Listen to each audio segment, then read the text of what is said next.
Bonjour à tous et bienvenue sur le podcast Sors de ta bulle. Aujourd'hui, je suis en présence non pas d'un invité, mais de 3 invités que j'ai envie de dire exceptionnels. Je suis ravie de vous accueillir. Bonjour à tous. Bonjour Aurélie. Bonjour Aurélie. Bonjour Aurélie. Peut-être qu'avant de se lancer dans le vif du sujet, aujourd'hui on va parler d'épuisement professionnel, mais avant cela, est-ce que vous pouvez un petit peu vous présenter, me dire un petit peu qui vous êtes, ce que vous faites? On commence par les dames. Stéphanie Sanchez, dirigeante d'une entreprise de service à la personne depuis plus de 11 ans, présidente d'une association qui met en avant les métiers du service à la personne, déléguée départementale de la FEDESA et également membre de la commission de la santé du dirigeant à la CPME. Merci. Je suis ravie d'être là. Ça permet de faire une transition. Bonjour, je m'appelle Thibaut Rago, je suis caviste nomade, avec à côté du coup la partie salariée à Nespresso, et du coup j'organise des événements en entreprise chez particuliers pour fédérer autour du monde du vin la convivialité.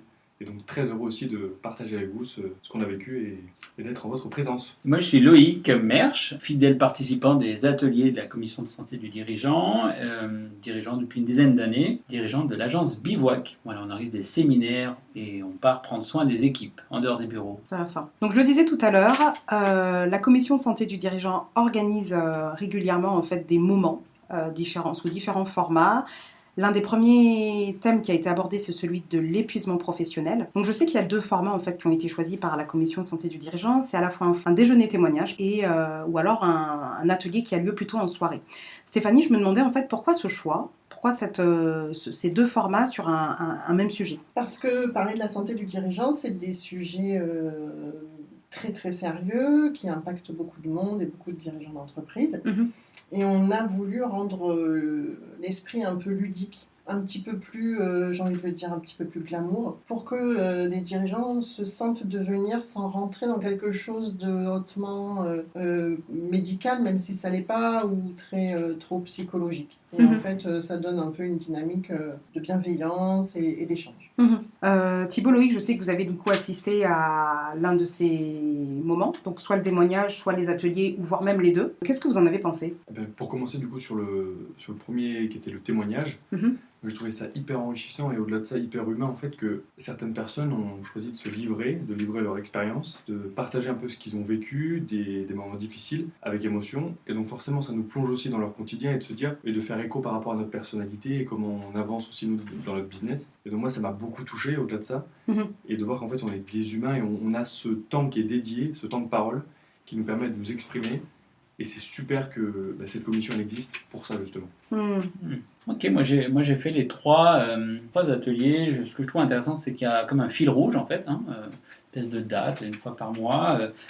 Ce que j'apprécie, moi, c'est, pour me dire ce que tu disais, Thibaut, c'est peut-être ce huis clos entre dirigeants. Je trouve ça très bien parce que il y a une certaine posture du dirigeant. Et là, aujourd'hui, dans cette commission, on bat les masques. Une espèce de parole authentique qui est très intéressante parce que huis clos, parce que pas de masque. Et du coup, c'est vrai, je crois que c'est ce qui fait partie des choses qui m'attirent dans les ateliers. À chaque fois, j'y trouve mon compte. Est-ce que c'est pas aussi une façon, du coup, via le témoignage, de déconstruire l'image du dirigeant super-héros? Bien sûr. Oui, bien sûr, ça rassure de voir que d'autres personnes, parfois, sont dans la zone rouge. Et quels sont les tips, comment on fait pour redescendre et stabiliser l'appareil, comme on dit.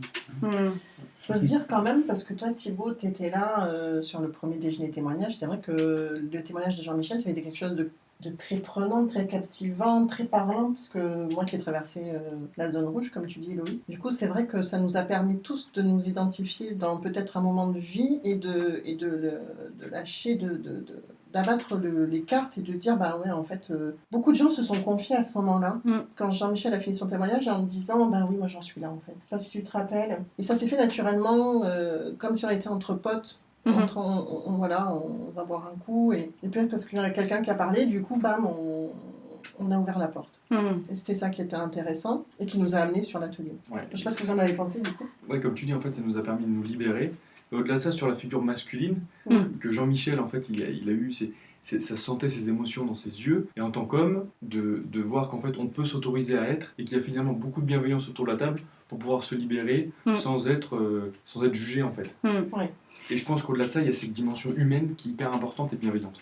D'ailleurs, je salue votre présence parce que finalement, on est en présence de deux hommes, deux figures masculines. Ouais. Et ça, c'est important aussi en fait d'avoir ces retours-là parce que j'ai la sensation, alors c'est peut-être un biais que j'ai, mais j'ai la sensation souvent qu'en fait, ça concerne plutôt les femmes dirigeantes. En fait, on arrive peut-être des fois plus à mettre des mots sur notre santé et c'est un sujet qui peut être un petit peu plus timide chez les hommes.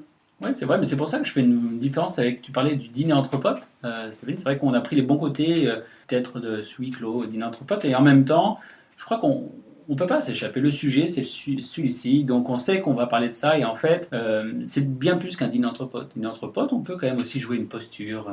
Moi, je fais beaucoup de déjeuners avec des dirigeants chaque semaine. Je n'aborde pas ces sujets-là. Oui. Et pour moi, c'est voilà, la convivialité d'un dîner entre potes, mais par contre, le sujet, il est celui-ci. Et ce que j'apprécie dans ces ateliers, c'est qu'il y a quand même une partie avec un expert qui apporte des graphiques, des courbes, des tests. La dernière fois, on a eu l'occasion de faire un test, alors chacun sa note. Bon, il y en a qui avaient le front qui perlait un peu à ce moment-là, parce que tu te rends compte que tu es peut-être un peu au-dessus de ce que tu pensais. Voilà. Donc, il y a cette première partie avec des experts toujours très pointus, et derrière, cet échange, le tour de table, avec, comme tu dis très justement, Thibaut, des gens qui se livrent. Voilà. Et ça apporte beaucoup. Je crois que c'est le format est bon parce que ça apporte les deux. Oui, il y a effectivement des experts au sein de cette commission santé du dirigeant, et je pense notamment à Charlotte Moisan, je pense également à Marie Gomez-Bress, mais aussi à Sandrine Fabre-Rubenstein. Donc c'est vrai qu'on est entouré dans cette commission santé du dirigeant. En tout cas, Stéphanie, tu me confirmes, tu me fais oui de la tête, mais on est vraiment entouré aussi d'experts pour pouvoir apporter des choses précises en fait sur ce sujet de la santé. Je suis d'accord, on a des experts et c'est vrai, c'est ce qui fait la force et la richesse de cette commission parce qu'on ne pouvait pas parler de ces sujets qui sont quand même importants sans avoir des retours avec des gens qui y sont passés eux-mêmes, hein, parce que Charlotte, Jean-Michel, Sandrine sont des coachs, Marie aussi, mais ils sont passés par des moments de doute, des burn-out et des moments très difficiles. Quand je parlais du dîner entre potes, Loïc, c'était juste pour se dire qu'on rentre dans l'intimité. Parce que quand on est dirigeant, on ne parle pas de l'intime, on parle juste qu'on fait du chiffre, on fait de la renta, on fait avancer sa boîte, on grossit, on maigrit des fois aussi, voilà. Mais on ne parle pas effectivement de ce que tu dis, tu as raison, c'est qu'on évite effectivement le sujet quand on se retrouve entre chefs d'entreprise. C'est un peu la course à qui c'est qui fait le mieux et qui c'est qui arrive en premier. Et là, on rentre dans l'intimité. Voilà, mais c'était juste pour ça. Je suis d'accord, les professionnels font que ça ramène le sujet au cœur. On est au cœur du sujet. On a ce côté extérieur dans le sens où on amène un peu ce petit coup de folie pour dire attention, traitons ces sujets-là, mais traitons-les de façon entre guillemets ludique, même s'il n'y a rien de ludique, pour pas que les gens soient effrayés et peur de venir en parler. L'idée, c'est d'ouvrir les portes et de dire c'est pas grave en fait. Tu es un dirigeant, tu as eu ça, mais c'est pas grave, on va en parler.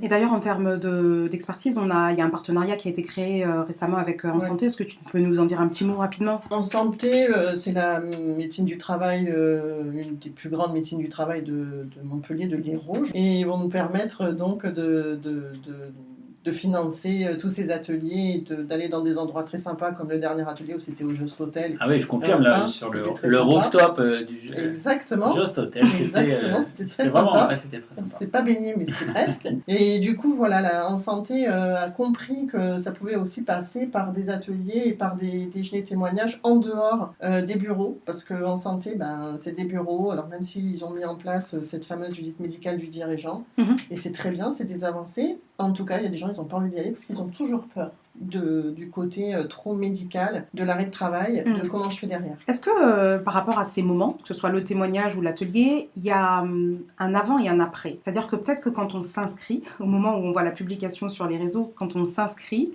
on arrive avec quel état d'esprit ? On arrive peut-être avec des questions. Est-ce qu'il y a un après ? Est-ce qu'il se passe quelque chose ? Alors pour ma part, effectivement, il y a un après. En tout cas, c'est vraiment cette graine qui germe et qui, au fur et à mesure des ateliers, vient apporter une connaissance supplémentaire de par les outils qu'on peut apprendre grâce aux experts qui sont présents, de par les témoignages qu'on peut avoir durant ces temps d'échange, ces cercles de parole, ces ateliers. Et moi, je me souviens, j'ai encore dans mon téléphone et je le regarde et je l'ai partagé aussi autour de moi, ces graphiques qui sont là, sur l'épuisement professionnel, sur le stress, sur le burn-out, en quoi ça consiste. Ces questionnaires qu'on peut aussi partager, on en parle en fait mine de rien. C'est des sujets quand ça nous touche, mais je pense, et je me rappelle notamment d'un des participants qui était venu et qui s'était dit tiens, en fait j'ai vu ça, je suis venu et aujourd'hui je comprends pourquoi je suis là en fait. Et ça m'avait extrêmement touché et lui, et d'ailleurs on l'avait retrouvé à un atelier suivant, il était revenu et il avait encore partagé plus de choses, donc il y a vraiment ça en fait, cette chose de se dire on vient, ça nous parle ou pas, on est curieux et après en fait on se rend compte que en fait c'est par hasard. Bien sûr. Et moi, pour compléter, peut-être, je me rappelle, on a eu des outils qui nous ont été transmis. Et la première chose que j'ai fait en arrivant chez moi après le dernier atelier, c'est j'ai transmis à 3 personnes le test en disant tiens, Jean-Jacques, passe-moi le test et donne-moi ton résultat.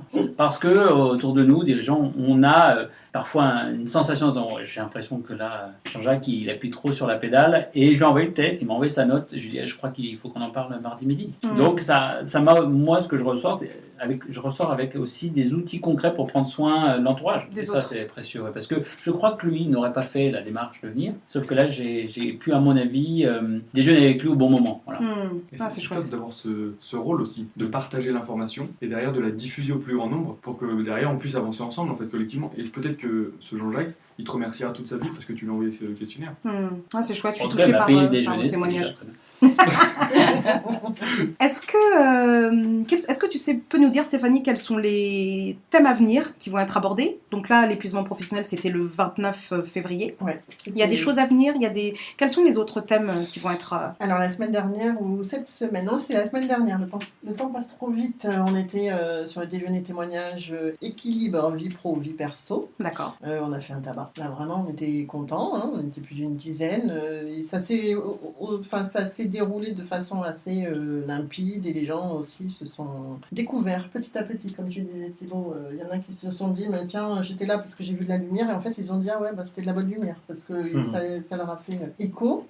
Du coup, 29 avril, on a donc déjeuner de témoignage, c'est l'équilibre, et puis le mois d'après, on a l'atelier, et l'atelier, c'est le 29 avril à 18h, 18h30, et on n'a pas encore le lieu. Je crois que le mois d'après, on reprend en épuisement pro, parce qu'on a compris que c'était pas il fallait pas détailler non plus trop les sujets, il fallait vraiment que les gens soient concentrés sur l'épuisement pro. Les gens ont vécu beaucoup de choses économiquement depuis 2020. Le Covid, ça fait, ça a éprouvé beaucoup de chefs d'entreprise. Et revenir dessus, ça veut dire aussi ouvrir la porte à d'autres personnes. Pourquoi ? Parce que la commission, c'est pas fait que pour des gens qui sont dans le métier du coaching ou quoi que ce soit, c'est aussi fait pour des gens, des dirigeants surtout, qui, comme tu dis Loïc, qui n'ont pas compris qu'ils avaient le pied sur la pédale tout le temps à fond, tout le temps en sixième. Il faut faire des rappels. Il faut en parler parce que ça va ouvrir des portes à d'autres personnes. Oui, et surtout, je crois que c'est quand même un sujet universel parce qu'en fait, dirigeant, tu passes pas mal de temps à prendre soin de tes collaborateurs, des salariés, des clients. Il faut chouchouter plus que jamais. Et en fait, quand est-ce qu'on prend soin de soi ?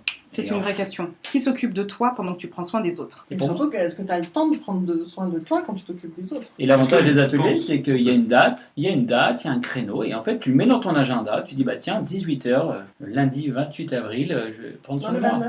29. Je peux prendre soin de moi le 28 aussi. Et le 28 aussi. Et le 29, c'est une date dans ton agenda, et en fait, ça, voilà, quelque part, tu mets un bloc dans ton agenda, et c'est quelqu'un qui va le mettre à ta place. Et je crois que parfois, ça rend service.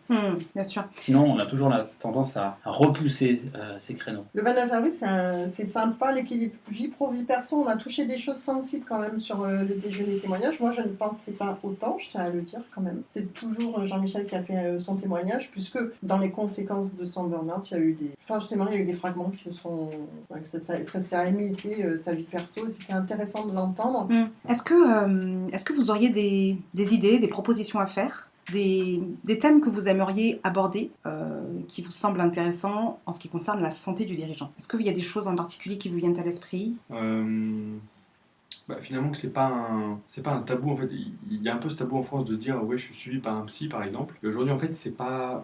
ces commissions, ces ateliers, c'est pas seulement ça. Peut-être Thibaut, pour compléter, c'est de dire, moi ce que m'apporte cet atelier, c'est en fait d'être peut-être plus authentique aussi. On a cette image, le dirigeant super héros, même face à ses salariés. Et donc en fait, on a cette sensation de dire nous tout va toujours très bien. Ne vous inquiétez pas, tout va très bien, comme le capitaine du navire qui doit absolument pas plancher. Je crois que ça, c'est C'est faux. Je pense que, au contraire, plus tu vas accepter de dire, écoutez, aujourd'hui, waouh, c'est un peu dur. Là, ça fait 3 fois qu'on perd un dossier. Ça m'est arrivé cette semaine. On a perdu un très gros dossier, bivouac, là, un peu dur, sur lequel on a bossé beaucoup d'énergie. Et tour de table, tout le monde un peu démoralisé. Et tout le monde dit, ah, mais Loïc, je vais vous dire que c'était fantastique. Non, en fait, c'est pas fantastique. Je suis comme vous, là. Honnêtement, je suis démoralisé. Je me sens même abattu. Là, aujourd'hui, il ne faudra pas trop compter sur moi. Est-ce que c'est pas une nouvelle... J'élargis le sujet, mais c'est pas très grave non plus. On est là aussi pour échanger, pour apprendre. Est-ce que c'est pas finalement une nouvelle façon d'entreprendre? Est-ce qu'il y a une question de génération sur cette façon d'aborder la santé du dirigeant? Évidemment, bien sûr, bien sûr. Et nous, on est 40 ans, on est entre les deux. C'est-à-dire qu'on a été branchés à l'ancienne et puis on a l'impression qu'il faut faire une mise à jour. J'ai l'impression qu'on est entre les deux.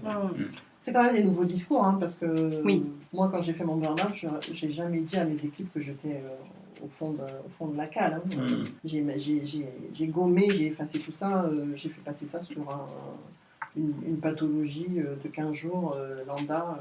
C'était hors de question que j'en parle. L'abus de faiblesse, aujourd'hui, dans la tête d'un dirigeant, c'est presque inexistant. Je trouve que c'est très novateur quand tu as en capacité de dire à tes équipes non, là, non.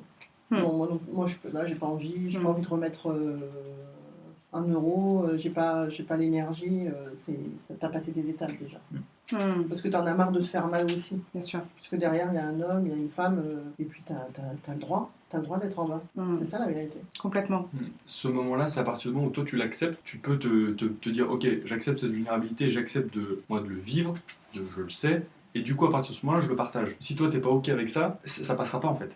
Donc c'est déjà un travail sur soi, personnel, de se dire, ok, comment je suis aujourd'hui, juste de se poser 5 minutes, est-ce que vraiment ça va bien ou est-ce que ça va pas, et si c'est le cas, eh ben, qu'est-ce que je fais pour? Là, je prends ma casquette plutôt de séminaire. Je vois dans les séminaires, lorsque le dirigeant fait preuve de vulnérabilité, en fait, je crois que ça transfère une partie de la responsabilité à l'équipe, qui vont du coup prendre aussi part en disant, ah mais attends, on va peut-être, tu sais quoi, ce mois-ci, c'est nous qui allons un peu compenser. Je crois que si le dirigeant est devant à toujours tirer, en fait, c'est assez confortable pour les collaborateurs.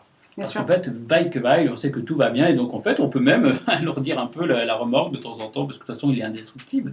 Et dès lors qu'on fait preuve de vulnérabilité, je crois qu'on vient embrasser l'équipe qui dit, oh, ok, bah là, on va prendre ça, là, on va prendre ça. Ça redistribue un peu les cartes, et je crois que quand on fait ça, quelque part, on prend soin de nous à long terme, parce que ça réengage tout le monde sur le projet. Et en fait, du coup, Bernard, qu'est-ce que toi, tu peux prendre de plus ce mois-ci? Parce que moi, là, c'est chaud. Super. C'est très intéressant, je suis touchée par vos témoignages. Merci beaucoup d'avoir participé à cet épisode. Merci d'être sorti de votre bulle. Merci à toi. Je vous dis à très bientôt. Prenez soin de vous. Merci Aurélie.